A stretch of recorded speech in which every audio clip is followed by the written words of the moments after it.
Hello friends, आप सभी को मेरे इस यूट्यूब चैनल पर हार्दिक स्वागत है। मैं विवेक गुप्ता अपने इस यूट्यूब चैनल पर नीट, जेईई, स्टेट बोर्ड जैसे एग्जाम्स की तैयारी कराऊंगा। आज हम लोग केमिस्ट्री की फिजिकल ब्रांच की स्टार्टिंग करने जा रहे हैं। फिजिकल केमिस्ट्री का पहला चैप्टर है सॉलिड स्टेट। इस पूरे चैप्टर में हम लोग सॉलिड्स की ही बात करेंगे। चैप्टर की स्टार्टिंग करने से पहले हम लोग थोड़ा पिछला रिवीजन कर लेते हैं, जो हम लोगों ने पिछली क्लास में कुछ पढ़ के आए हैं। अगर कोई ना पढ़ के भी आया हो तो कोई दिक्कत नहीं है, उससे कोई फर्क नहीं पड़ता। मैं थोड़ा बहुत रिवीजन कराता रहूंगा। इन फ्यूचर अगर कोई टॉपिक ऐसा है जो पिछली क्लास से रिलेटेड है तो उसको मैं जरूर पढ़ाऊंगा, आप इसकी चिंता मत कीजिए। अब हम लोग सॉलिड स्टेट पढ़ने से पहले हम लोग थोड़ी पिछली चर्चाएं कर लेते हैं, जैसे कि मैटर क्या है। पिछली क्लास में आप सभी लोगों ने पढ़ा होगा, मैटर वो है जो मास, जिसका कोई मास हो, जिसके पास मास हो और कुछ स्पेस घेरता हो। क्या इतनी डेफिनेशन हम लोगों के लिए अब सफिशिएंट है? अब हम लोग हायर क्लास में आ चुके हैं तो हम लोगों को थोड़ी हायर डेफिनेशन जाननी चाहिए जो बिल्कुल बेसिक हो। जैसे कि इन टर्म्स ऑफ अरेंजमेंट देखें तो मैटर क्या है? मैटर एटम्स का कलेक्शन है, या मॉलिक्यूल्स का कलेक्शन कह दो या आयंस का कलेक्शन कह दो। जैसा कि हम सभी लोग जानते हैं, जो यूनिवर्स में जितना सब कुछ है तो एटम्स से बना है। जो मैं ये चौक होल्डर भी लिए हूँ ये भी एटम्स से बना है। क्या हम लोग इस बात को कह सकते हैं जो कलेक्शन होता है एटम्स का वही मैटर है? ये जो मैटर है, ये चौक होल्डर जिसको कह रहे हैं, ये क्या एटम्स का कलेक्शन नहीं है? ये भी तो एक एटम्स का कलेक्शन है ना। इसको हम लोग भी मैटर कह सकते हैं। तो इसके अकॉर्डिंग डेफिनेशन ये होगी the collection of atoms, molecules या ions is known as matter. जब कलेक्शन होगा एटम्स का तो पक्का जाहिर सी बात है वो एक स्पेस घेरेगा और उसके बाद कुछ ना कुछ मास होगा। मैटर की तो बात क्लियर हुई। अब हम लोग मैटर के क्लासिफिकेशन देख लेते हैं। थोड़ा मतलब बोरिंग लगेगी पहली क्लास, ये है कि बोरिंग लगेगी पर ये थोड़ा जरूरी है। हम लोग देख लेते हैं क्लासिफिकेशन ऑफ मैटर। मैटर का क्लासिफिकेशन तीन टाइप का होता है, तीन में होता है। एक gas, liquid, solid. Gas, liquid, solid. Gas में देखते हैं इंटरमॉलिक्यूलर फोर्सेस। इंटरमॉलिक्यूलर फोर्सेस देखा जाए गैस में तो बहुत वीक होता है। हम लोग आसपास देख ही सकते हैं कि जो इंटरमॉलिक्यूलर फोर्स अपने नेकेड आई से तो नहीं देख सकते हैं, पर ये होता है ना, वीक होता है। रैंडम मोशन करते हैं इसके कॉन्स्टिट्यूएंट पार्टिकल्स। रैंडम मोशन ये कैसे कर पाते हैं? अगर इनका इंटरस्टिशियल फोर्स अगर वीक ना हो तो क्या ये रैंडम मोशन कर पाएंगे? नहीं कर पाएंगे ना। और जब अगर रैंडम मोशन कर रहे हैं ना, इनके जो बीच का फोर्स है वो बहुत ही कम है, तो इनके जो एटम्स के बीच की दूरी होगी वो ज्यादा होगी, क्योंकि फोर्स कम है तो एटम से दूर दूर भागेंगे। आराम से रैंडम मोशन करेंगे तो दूर दूर भागेंगे, तो इनके जो एटम्स की बीच की दूरी है ना वो ज्यादा होगी। अब हम लोग अगर लिक्विड की बात करें तो लिक्विड इन दोनों का इंटरमीडिएट होता है। ना तो इनका फोर्स ज्यादा होता है ना कम होता, बीच का होता है। वैसे इनकी एटम्स की दूरी ना ज्यादा होगी ना कम होगी। अब हम लोग सॉलिड्स की बात करते हैं। वैसे भी सॉलिड ही हम लोगों को इस पूरे चैप्टर में पढ़ना है। सॉलिड की बात करें तो इंटरमॉलिक्यूलर फोर्सेस होते हैं जो ना वो सॉलिड में सबसे ज्यादा होते हैं, क्योंकि ये रिजिड फॉर्म में पाए जाते हैं। बिल्कुल मतलब इनका शेप, साइज सब कुछ डेफिनेट होता है। तो ये रिजिड फॉर्म में पाए जाते हैं, जिसके कारण जो रिजिड फॉर्म में पाए जाने के कारण है वो मात्र इंटरमॉलिक्यूलर फोर्स है, क्योंकि इंटरमॉलिक्यूलर फोर्स इनमें सबसे ज्यादा होता है। और इनकी जो इंटरमॉलिक्यूलर डिस्टेंस होती है ना, तो इनके इंटरमॉलिक्यूलर फोर्स की वजह से इनकी इंटरमॉलिक्यूलर डिस्टेंस बहुत ही कम होती है। ये तो हो गया हमारे लोगों का पिछला क्लासिफिकेशन जो अभी हम लोग अभी तक पढ़ते आए हैं। अब हम लोग अगली स्लाइड में कुछ एक्स्ट्रा पढ़ेंगे, मतलब अब जो नया आने वाला है वो हम लोग अगली स्लाइड में पढ़ेंगे। तब तक आप इसका स्क्रीनशॉट ले लीजिए, हम लोग अगली स्लाइड में मिलते हैं।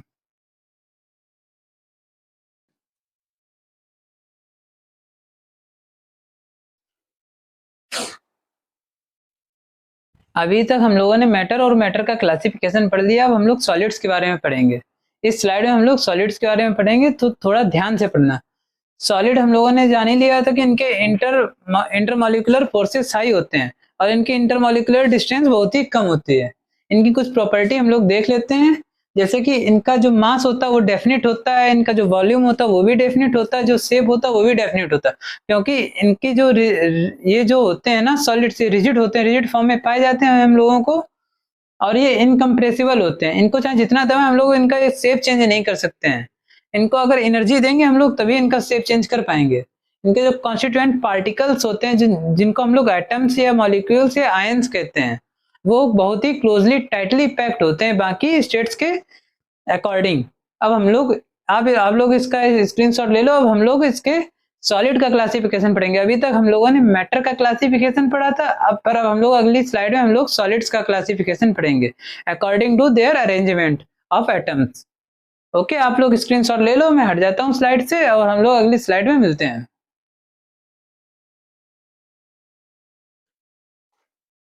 अभी तक मुझे लगता है आप सभी को सब कुछ समझ में आ गया होगा। अब हम लोग सॉलिड के क्लासिफिकेशन की बात करने जा रहे हैं। सॉलिड का क्लासिफिकेशन उसके कॉन्स्टिट्यूएंट पार्टिकल्स के अरेंजमेंट के हिसाब से किया जाता है।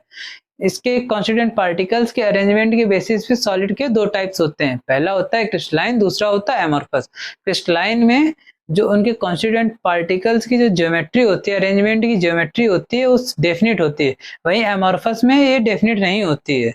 और जो क्रिस्टलाइन के कॉन्स्टिट्यूएंट पार्टिकल्स होते हैं ना, एटम्स, मॉलिक्यूल्स और आयंस, इनकी एक लॉन्ग रेंज ये फॉलो करते हैं। लॉन्ग रेंज ऑर्डर में होता है, मतलब बहुत ही लंबी उनकी रेंज होती है। उनके जो एटम्स और मॉलिक्यूल्स होते हैं ना, कॉन्स्टिट्यूएंट पार्टिकल्स, वो रिपीट होते रहते हैं। वही एमॉर्फस में ये शॉर्ट रेंज होते हैं। थोड़ी सी दूरी पे तो ये लगेंगे ना कि क्रिस्टलाइन जैसे हैं, पर आगे जाके उनके जो कॉन्स्टिट्यूएंट पार्टिकल्स होते हैं ना, उनका अरेंजमेंट रूल फॉलो करना बंद कर देते हैं। वहीं अब क्रिस्टलाइन का एक हम लोग एग्जाम्पल से समझ लेते हैं। जैसे कि आप सभी लोग अपनी क्लास में मान लीजिए, अगर एक लड़का, एक लड़की, एक लड़का, एक लड़की, एक लड़का, एक लड़की हर रो में बैठा दिए जाए, लड़के के पीछे लड़की, लड़की के पीछे लड़का, और उसके लड़की के साइड में लड़का या लड़के के साइड में लड़की बैठा दी जाए, तो मतलब एक ये हो गया ना डेफिनिट, उसकी जो ज्योमेट्री होगी ना डेफिनिट। जैसे इस एग्जांपल के हिसाब से हम लोग समझ लेते हैं। पहले बॉय, फिर गर्ल, फिर बॉय, फिर गर्ल, फिर बॉय, फिर गर्ल। सेकंड रो में girl boy, girl boy, girl boy. Third row में boy girl, boy girl, boy girl. अब हम लोग यहाँ से देखेंगे ना, तो देखो boy girl, boy girl, boy girl. Boy के बगल में गर्ल बैठी, गर्ल के बगल में बॉय बैठा। अब यहाँ से हम लोग देख लेते हैं, बॉय के पीछे गर्ल बैठी, गर्ल के पीछे बॉय बैठा है। अब यहाँ से देख लेते हैं, गर्ल के बगल में बॉय, बॉय के बगल में गर्ल। मतलब इसमें ये है ना, अगर हम लोग बॉय को लेके चलते हैं तो इधर भी गर्ल, इधर भी गर्ल, इधर भी गर्ल। अगर गर्ल को लेके चलते हैं, इधर भी बॉय, इधर भी बॉय, इधर भी बॉय। मतलब ये है, एक गर्ल के अगल बगल बॉय होंगे, बॉय के अगल बगल गर्ल होंगे। वैसे ही अगर हम लोग NaCl लेंगे ना, बॉय की जगह अगर बॉय को मान लो Na, अगर गर्ल को मान लो Cl, तो Na के बगल में Cl, Cl के बगल में Na। ये हो गया एग्जाम्पल। इस एग्जाम्पल से आप क्रिस्टलाइन सॉलिड समझ गए होंगे, 2 पॉइंट क्रिस्टलाइन सॉलिड के समझ गए। अब हम लोग एमॉर्फस की बात करते हैं। एमॉर्फस में जो कॉन्स्टिट्यूएंट पार्टिकल्स का जो अरेंजमेंट होता है, अरेंजमेंट की जो उनकी ज्योमेट्री होती है वो डेफिनेट नहीं रहती है, और ये शॉर्ट रेंज में लगेंगे कि क्रिस्टलाइन जैसा ही फॉलो कर रहे हैं इनकी रेंजिंग ऑर्डर, पर वो आगे जाके चेंज हो जाती है। जैसे कि यही एग्जांपल दोबारा ले लेते हैं, यहाँ पे पहली रो में सारे बॉय बॉय बॉय लड़के बैठ गए, और सेकंड रो में पहली लड़की बैठी, फिर बॉय, फिर बॉय, फिर गर्ल, फिर बॉय, फिर गर्ल। थर्ड रो में 2 लड़कियां पहले बैठ गई, फिर बॉय, फिर 3 लड़कियां। इसमें देखो, यहाँ पे बॉय के बगल में बॉय बॉय बॉय सब लड़के बैठे हैं। अब यहाँ पे जाए तो बॉय के नीचे लड़की। अब यहाँ लड़की के बगल में एक तो बॉय बैठा है, फिर बाकी सब बॉय बैठे हैं। और लड़की देखा जाए, लड़के के नीचे लड़की, लड़के के ऊपर बॉय। ऐसे मतलब जो रो होती है ना, उसमें ऐसे बैठ गए। तो इसमें कोई रेगुलरिटी फॉलो नहीं कर रहा है। इसका जो अरेंजमेंट है ना, वो ऐसा लगता है जैसे कि यहाँ मान लो गर्ल के बगल में बॉय बैठा है, यहाँ पे तो लगा कि क्रिस्टलाइन जैसा ही है, पर ऊपर वाली रो में देखा जाए तो boy boy boy boy boy ये होता है ना। इसमें बॉय बॉय बॉय सारे एक रो में बैठे हैं, यहाँ पे कोई गर्ल नहीं बैठी। मतलब ये समझाने की कोशिश कर रहे हैं कि इसका अरेंजमेंट कैसा होता है। आप इस एग्जांपल की हेल्प से ये अरेंजमेंट समझ गए होंगे। क्रिस्टलाइन और एमॉर्फस के 2 पॉइंट तो समझ में आ गए आपको। एक तो उनकी क्रिस्टलाइन की ज्योमेट्री डेफिनेट होती है और लॉन्ग रेंज ऑर्डर फॉलो करते हैं, वहीं एमॉर्फस की ज्योमेट्री होती है अरेंजमेंट की, वो डेफिनेट नहीं होती और ये शॉर्ट रेंज ऑर्डर फॉलो करते हैं। आप लोग इसका स्क्रीनशॉट ले लीजिए। अब हम लोग आगे इसके आगे की पॉइंट्स की बात करेंगे।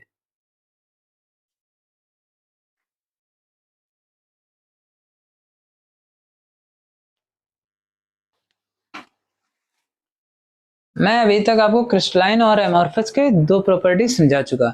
अब हम लोग उसके आगे की प्रॉपर्टीज समझेंगे, उसी एग्जांपल की हेल्प से समझेंगे। जैसे कि अब थर्ड प्रॉपर्टी है रेगुलर अरेंजमेंट। क्रिस्टलाइन सॉलिड्स होते हैं ना, उनका रेगुलर अरेंजमेंट होता है उनके कॉन्स्टिट्यूएंट पार्टिकल्स का। ये दोनों जो पिछली दो प्रॉपर्टीज पढ़ी ना, उसमें ये बात क्लियर हो गई होगी आपको, और इस एग्जांपल की हेल्प से भी क्लियर हो गई। जैसे बॉय के बाद गर्ल, गर्ल के बाद बॉय। वहीं अगर NaCl की बात करें, Na के बाद Cl, Cl के बाद Na के बाद Cl है, उस सेकेंड रो में आ जाए, Na के नीचे Cl, Cl के नीचे Na। इस टाइप में होगा इसका अरेंजमेंट। अब वहीं अगर हम लोग एमॉर्फस की बात करें तो इसमें इरेगुलर अरेंजमेंट होता है। इसका अरेंजमेंट कहीं भी डिस्टर्ब हो सकता है, थोड़ी हीट देने पे चाहे डिस्टर्ब हो जाए, मतलब इसका अरेंजमेंट डिस्टर्ब होता है।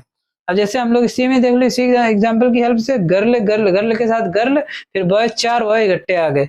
ये सेकेंड रो में girl boy girl boy girl boy, second row में तो इसका अरेंजमेंट दिख रहा है क्रिस्टलाइन जैसा, पर बाकी फर्स्ट एंड थर्ड रो में इसका अरेंजमेंट डिस्टर्ब हो गया है।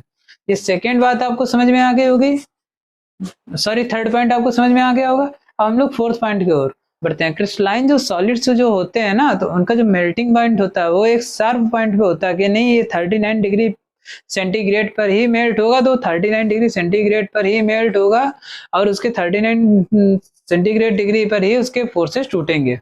जैसे कि आप इसी एग्जांपल की हेल्प से थोड़ा समझ लो। आपकी क्लास में सारे इसी अरेंजमेंट में लड़कियां और लड़के बैठे हैं, ठीक। अब आपकी क्लास में वो टीचर आ जाता है जिससे आपकी पूरी क्लास डरती है। अब वो आके अचानक ये कह दे सारे लड़के खड़े हो जाएं, तो सारे लड़के एक ही साथ खड़े हो जाएंगे ना, ये तो है नहीं कि कोई लड़का बैठा रहे। तो ये इससे ये समझ में आता है ना, लड़के और लड़कियों के में डिफरेंस आ गया, क्योंकि लड़के खड़े हो गए, लड़कियां बैठी हैं। उसी प्रकार अगर हम लोग यहाँ पे बात करें, जैसे कि ये जो बॉन्डिंग है ना इनके बीच की बॉन्डिंग है, अगर हम लोग कोई टेम्परेचर देते हैं तो इनके बॉन्डिंग है ना वो सारे एक साथ सारे बॉन्ड इसके टूट जाएंगे और ये मेल्ट हो जाएगा, क्योंकि इसके जो कॉन्स्टिट्यूएंट पार्टिकल्स हैं उनके बीच में बॉन्डिंग तो रहेगी नहीं, तो ये मेल्ट होना स्टार्ट हो जाएंगे, एक ही टेम्परेचर पर मेल्ट होंगे। अब वहीं अगर एमॉर्फस की बात करें तो एमॉर्फस में थोड़ा अलग है, ये इसमें मेल्टिंग पॉइंट थोड़ी रेंज में होती है। जैसे गर्ल के साथ गर्ल है, गर्ल के साथ एक बॉय आ गया, एक गर्ल आ गया। अब मान लो इसकी ये हो गई इसकी बॉन्डिंग। अगर मान लो अगर गर्ल और बॉय का जो बॉन्ड है ना वो कम टेम्परेचर पे टूट रहा है तो वो पहले टूटेगा, और जैसे गर्ल गर्ल का थोड़ा ज्यादा टेम्परेचर पे टूट रहा है तो हम लोगों को थोड़ा टेम्परेचर और देना पड़ेगा, तब ये गर्ल गर्ल का टूटेगा। मान लो बॉय बॉय का जो टेम्परेचर है वो बहुत ही हाई है, इनके बॉन्ड है जो बहुत हाई टेम्परेचर टूटेंगे, तो एट द एंड बाद में इसके ये टूटेंगे टेम्परेचर बॉय बॉय के बीच में। मतलब ये क्या है, पहले हम लोगों ने थोड़ा टेम्परेचर दिया तो गर्ल बॉय के टूट गए, थोड़ा और बढ़ाया तो गर्ल्स गर्ल्स के टूट गए, थोड़ा और टेम्परेचर बढ़ाया तो बॉय बॉय के टूटे। मतलब इसका जो मेल्टिंग पॉइंट है ना वो रेंज में है, हम लोग टेम्परेचर एक रेंज में देना होगा तब ये मेल्ट होंगे। आपको 4 प्रॉपर्टीज तो ये समझ में आ गई होंगी।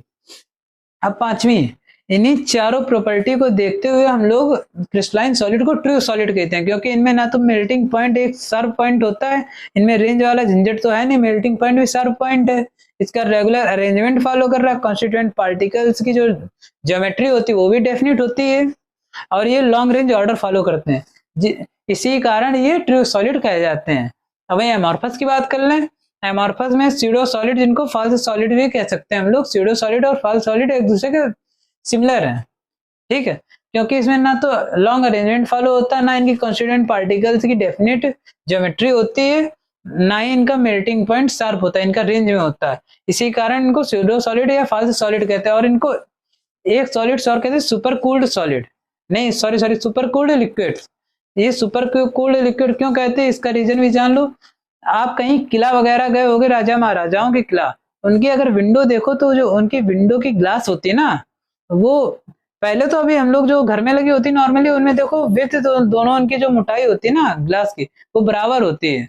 अगर हम लोग किले वगैरह घूमने जाए, उनकी विंडोज की जो ग्लास होती है वो देखें ना, तो ऊपर वो देखना थोड़ी पतली हो जाती है, नीचे थोड़ी मोटी टाइप की हो जाती है, क्योंकि जो उसके जो एटम्स होते हैं ना वो सालों मतलब बहुत धीरे धीरे उनको मोशन में रहते हैं, बहुत धीरे धीरे मोशन करते हैं, जो लगभग 50 साल या 60 साल की जो ग्लास हो गई होगी ना, तो ऊपर से पतली नीचे मोटी हो जाती है।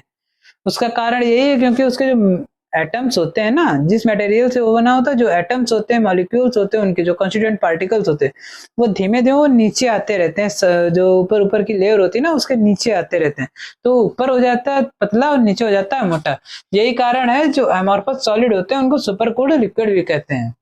आपको इतना समझ में आ गया होगा। अब एट द लास्ट इसकी जो मेन प्रॉपर्टी है उसको थोड़ा ध्यान से समझना, तब तक कि आप इसका स्क्रीनशॉट ले लो, बाकी हम लोग अगली स्लाइड में पढ़ेंगे।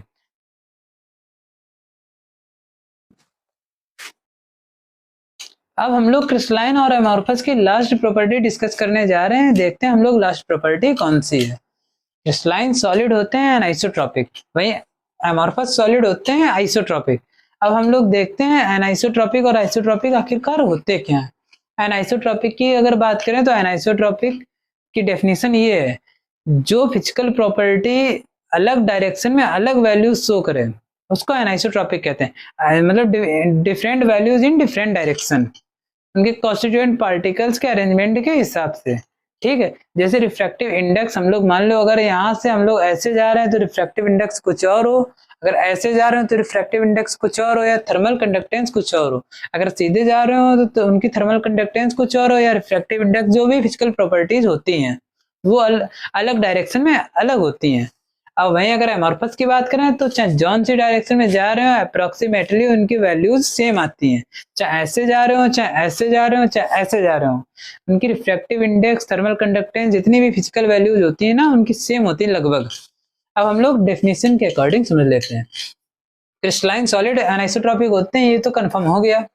एनाइसोट्रॉपिक की डेफिनेशन देख लेते हैं। Those physical properties which depends upon arrangement of constituent particles in different direction, मतलब अलग अलग डायरेक्शन में उनके मतलब अरेंजमेंट होता है ना, वो अलग अलग डायरेक्शन में उनकी फिजिकल प्रॉपर्टीज अलग अलग वैल्यूज शो करें। अगर हम लोग ऐसे जाते हैं तो देखो boy girl boy girl boy girl मिलता है, बॉय गर्ल का अरेंजमेंट चलता है। अगर हम लोग ऐसे जाते हैं, देखो boy boy boy boy boy, देखो प्रॉपर्टीज जो वैल्यूज अलग अलग आई हैं। यहाँ पे बॉय के बाद गर्ल, गर्ल के बाद बॉय, बॉय के बाद गर्ल आ रहा है। अगर हम लोग ऐसे चल रहे हैं तो बॉय बॉय बॉय, अगर हम लोग ऐसे चल रहे हैं तो बॉय बॉय बॉय, अगर हम लोग ऐसे चलते हैं तो girls boy girls boy girls boy, मतलब अलग अलग डायरेक्शन में इसके अलग अलग वैल्यूज आती हैं। अगर यहाँ से हम लोग लाइट डालेंगे तो फिजिकल इनके मतलब रिफ्रैक्टिव इंडेक्स कुछ और आएगा, यहाँ से डालेंगे तो कुछ और आएगा, यहाँ से डालेंगे कुछ और आएगा, यहाँ से फिर लाइट अगर हम लोग डालेंगे तो इनका रिफ्रैक्टिव इंडेक्स तो कुछ और आएगा। इनके ऐसे ही थर्मल कंडक्टेंस भी कुछ और आएगी अलग अलग डायरेक्शन में। जितनी भी फिजिकल प्रॉपर्टीज होती है ना उनकी वैल्यूज अलग डायरेक्शन में अलग आती है, तो उसको हम लोग एनाइसोट्रॉपिक कहते हैं। जिसको हम लोग एनाइसोट्रॉपिक कहेंगे तो उसको हम लोग क्रिस्टलाइन सॉलिड भी कहेंगे। अब वही अगर हम लोग एमॉर्फस की बात करें तो एमॉर्फस आइसोट्रॉपिक होता है those physical properties which do not depends upon the arrangement of constituent particles in different direction, मतलब इनके अरेंजमेंट के हिसाब से अलग अलग डायरेक्शन में जो इनकी फिजिकल प्रॉपर्टीज होती हैं लगभग सेम आती हैं। कहने का अर्थ ये है, अगर हम लोग यहाँ से देखें तो बॉय के बाद बॉय, फिर गर्ल, फिर बॉय। अब यहाँ से देखें देखो गर्ल बॉय गर्ल, ठीक है। यहाँ से girl boy boy boy boy boy, यहाँ से देखो गर्ल बॉय, ठीक है। लगभग इनकी जो वैल्यू है अप्रोक्सीमेटली सेम आएगी। इनके अलग अलग डायरेक्शन में अलग अलग वैल्यू नहीं आती है, अप्रोक्सीमेटली सेम आती है। अगर हम लोग चाहे लाइट यहाँ से डालें चाहे लाइट यहाँ से डालें वैल्यू सेम आएगी उनकी रिफ्रैक्टिव इंडेक्स की। और वहीं इस लाइन में अलग अलग डायरेक्शन में अलग अलग वैल्यू आती है। ये लाइन हमेशा याद रखना। जो आइसोट्रॉपिक होते हैं वो एमॉर्फस होते हैं, जो एनाइसोट्रॉपिक होते हैं वो क्रिस्टलाइन आते हैं। एनाइसोट्रॉपिक क्रिस्टलाइन, ए सी याद रखना, ठीक है। एनाइसोट्रॉपिक क्रिस्टलाइन, इतना तो क्लियर हो ही गया होगा आप लोगों को। एनाइसोट्रॉपिक होते हैं different values in different direction, isotropic मतलब same values in all direction, ठीक है। इतना कंफर्म हो गया है आपको। अब चलो अब स्क्रीनशॉट ले लो, अब हम लोग आगे देखते हैं क्या होता है।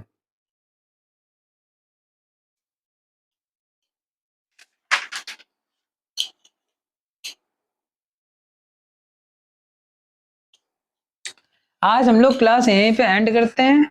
आप लोग अभी तक हमारी क्लास में रुके रहे, आपका बहुत बहुत थैंक यू। आपने यहाँ से कुछ नॉलेज लेके ही जाओगे, इतना तुम्हें पता है। अगर आप एक बात सुनो, अभी तक आप हमारे चैनल पे नहीं आए, पहली वीडियो पहली बार आए होंगे आप लोग हमारे चैनल पे। अभी तक आपने फर्स्ट ईयर में क्या पढ़ा, 11th में क्या पढ़ा, 10th में क्या पढ़ा, उससे कोई लेना देना नहीं। घर वालों ने क्या कहा क्या नहीं कहा, ताने मारे या कुछ कहा कुछ नहीं कहा, आप एक कहानी सुनो। अब जब हम लोग डायमंड होता है ना लोगों का, कोयले की खदान से निकलता है, जब कोयले की खदान से जब डायमंड निकाला जाता है तो उसे ब्लैक ब्लैक स्पॉट होते हैं, दाग होते हैं। जब उसको प्योरीफाई किया जाए तो वो चमकदार बनता है। अभी तक आपने पढ़ा होगा तो बहुत ही अच्छी बात, अगर नहीं पढ़ा है तो पक्का घर वाले यही कहते होंगे कि निकम्मा निठाल घूमता रहता, ये वो दुनियादारी कहते होंगे, एक्सेट्रा एक्सेट्रा। अब इस साल हम लोगों को रिजल्ट इस तरीके से निकालना है कि घर वाले भी देखकर चौंक जाएं। मतलब ये इस साल में हम लोगों को जो डायमंड के ऊपर ब्लैक ब्लैक स्पॉट हम लोग प्योरीफाई करते हैं ना, उसको अलग अलग करते हैं। तो इस साल हम लोगों को पढ़ के मतलब इतना पढ़ना कि रिजल्ट इतना बढ़िया है कि घर वाले चौंक जाएं उसको देख के। इस साल हम लोगों को इतना पढ़ना है, मतलब उसी को पढ़ते हुए उसी को दाग को हटाना है जो अभी तक बने रहे हैं, कि अभी तक पढ़ा है कि नहीं पढ़ा है। अभी तक पढ़ा हो तो ठीक, ना पढ़ा हो तो ठीक। अगर कोई भी टॉपिक इंपॉर्टेंट आता है 11th का तो उसका रिवीजन हम कराएंगे। धन्यवाद।